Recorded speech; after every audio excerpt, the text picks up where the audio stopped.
আপাতত হাইকোর্টের প্রধান বিচারপতির দায়িত্বে বিচারপতি সৌমেন সেন। হাইকোর্টের প্রধান বিচারপতি টি.এস. শিবজ্ঞানামের অবসর, আর সেই দায়িত্ব এবার সামলাবেন বিচারপতি সৌমেন সেন।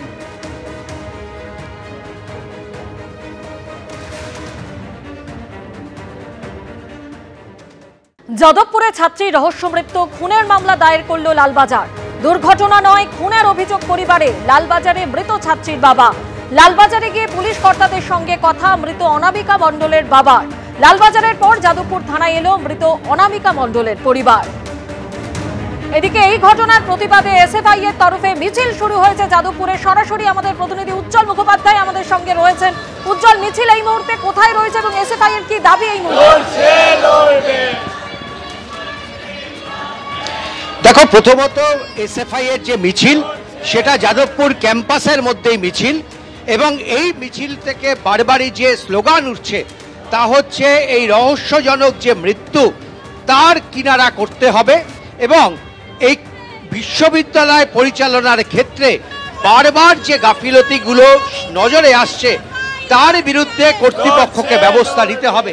মূলত কি কি দাবি আপনারা জানাচ্ছেন? মূলত আমাদের দাবি হচ্ছে সর্বপ্রথম যে আমাদের ক্যাম্পাসে নিরাপত্তার কতখানি অভাব সেটা সম্পর্কে আমরা সবাই যথেষ্ট ওয়াকিবহাল। তো সেইখান থেকে আমাদের দাবি প্রথমত এটাই থাকবে যে ক্যাম্পাসে যত সম্ভব গার্ড বাড়ানো, বিশেষ করে মহিলা গার্ডের সংখ্যা বাড়ানো, এবং দ্বিতীয়ত এই ঘটনা যাতে স্বচ্ছ এবং নিরপেক্ষ তদন্ত হয় সেইটা। এবং এছাড়াও আমরা জানি যে আমাদের ক্যাম্পাসে ফান্ড কাটের ফলে দীর্ঘদিন ধরে কোনো রকম অ্যাডমিনিস্ট্রেটিভ পদ নেই স্থায়ী, একমাত্র প্রভিসির পদটি আছে, কিন্তু সেটিও একাডেমিক, অ্যাডমিনিস্ট্রেটিভ নয়। এছাড়া ভিসির পদ, রেজিস্ট্রারের পদ, ভিসি আমাদের নেই, আমাদের ইউনিভার্সিটিতে কোনো ভিসি নেই। ফলে একটা দীর্ঘ ফান্ড কাটের সমস্যার মধ্যে দিয়ে আমাদের ইউনিভার্সিটি যাচ্ছে। সেই জায়গা থেকে দাঁড়িয়ে যেন এই সমস্যাগুলোর সমাধান হয়, এবং অ্যাডমিনিস্ট্রেটিভ সমস্ত জায়গা, যেমন এই যে পুকুরটি থেকে মেয়েটি পড়ে যায়, সেই পুকুরের ফেন্সিং নেই, ফলে সেই পুকুর সংস্কারের দাবি আমরা দীর্ঘদিন ধরে জানিয়ে এসেছি, কিন্তু সেটাও কোনো রকমভাবে কিছু হয়নি। তো এইগুলোই মূলত আমাদের দাবি থাকবে। এবং লেডিস ওয়াশরুম খোলা থাকে না, যে রাত হয়ে গেলে লেডিস ওয়াশরুমের সমস্যা হয়। ইউনিভার্সিটিতে ক্লাস করা এবং পাশাপাশি ইউনিভার্সিটি পরিচালনার ক্ষেত্রে আপনাদের কিছু অভিযোগ, দাবি সেগুলো রয়েছে। একেবারেই আমাদের মনে হয় যে এই মুহূর্তে আমাদের ইউনিভার্সিটি, যেটি স্টেট ইউনিভার্সিটিতে 1 নাম্বার র্যাঙ্কে আছে, কিন্তু তারপরেও এই বিভিন্ন অ্যাডমিনিস্ট্রেটিভ এবং ইনফ্রাস্ট্রাকচারাল সমস্যার কারণে আমাদেরকে প্রতিদিন কিছু সমস্যার মুখোমুখি হতে হয়, যার জন্য এই দুঃখজনক ঘটনাটি ঘটেছে। লড়ছে লড়বে SFI SFI SFI SFI SFI SFI SFI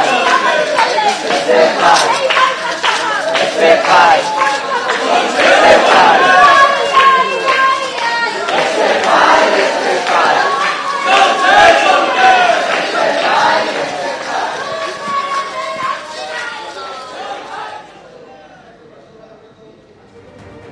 একদিকে যে ছবি দেখলেন, যাদবপুরের ঘটনার প্রতিবাদে এসএফআই এর মিছিল, যাদবপুরে নিরাপত্তা সুনিশ্চিত করতে হবে এই দাবিতে মিছিল করছেন তারা। অন্যদিকে এই যাদবপুরের ঘটনায় বাম তৃণমূলকে নিশানা করেছেন বিরোধী দলনেতা শুভেন্দু অধিকারী।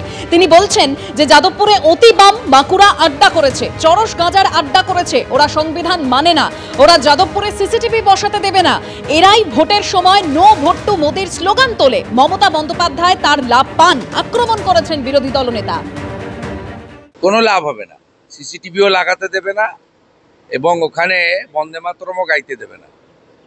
যাদবপুরে আলট্রা লেফট যারা গোমতী থেকে গোদাবরী আলাদা দেশ চায়, সংবিধান মানে না, অর্থাৎ পরিষ্কার কথা মাকু যাদের বলা, যারা হেরোইন, চরস, গাঁজার আখড়া করেছে ওখানে, এরা ওখানে আমাদের ইউজিসি বা আমাদের যে শিক্ষা ব্যবস্থা তার যে অন্যান্য বিশ্ববিদ্যালয়ের যে পরিবেশ সেটা তৈরি করতে দেয় না, এবং এরা জাতীয়তাবাদী বিরোধী, রাষ্ট্রবিরোধী, এবং মমতা বন্দ্যোপাধ্যায় এদেরকে লালিত পালিত করেন। তার কারণ হচ্ছে এরা ভোটের সময় নো ভোট টু মোদি বলে, তার লাভ মমতা ব্যানার্জি পান।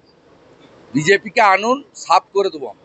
আমি এই ব্যাপারে শুধু শুভেন্দু অধিকারী একটি কথাই মনে করিয়ে দেব, আরজি করের সময়, আন্দোলনের সময় যখন একটা স্লোগান দিয়ে এই আলট্রা লেফট বা সিপিএম ইত্যাদি অ্যাক্টিভিস্টরা যখন বলছিল দফা 1 দাবি 1 সিএম এর পদত্যাগ, পাশে কেন হাঁটছিলেন? তাদের শুভেন্দু অধিকারী তখন তাদের গলায় গলায় মিলিয়ে স্লোগান কেন দিচ্ছিলেন, পাশে কেন হাঁটছিলেন? তখন মনে পড়েনি এরা হচ্ছে মাকু, এরা হচ্ছে আলট্রা লেফট, আর তখন পয়সাও দিচ্ছিলেন তাদেরকে। আমি দায়িত্ব নিয়ে বলছি, এদেরকে পরিচালনা এবং আর্থিক সাহায্য সমস্ত বিজেপি করে। তাই জন্য শুভেন্দু অধিকারীর এই বাইরে হাওয়া গরম করা কথার কোনো মূল্য নেই।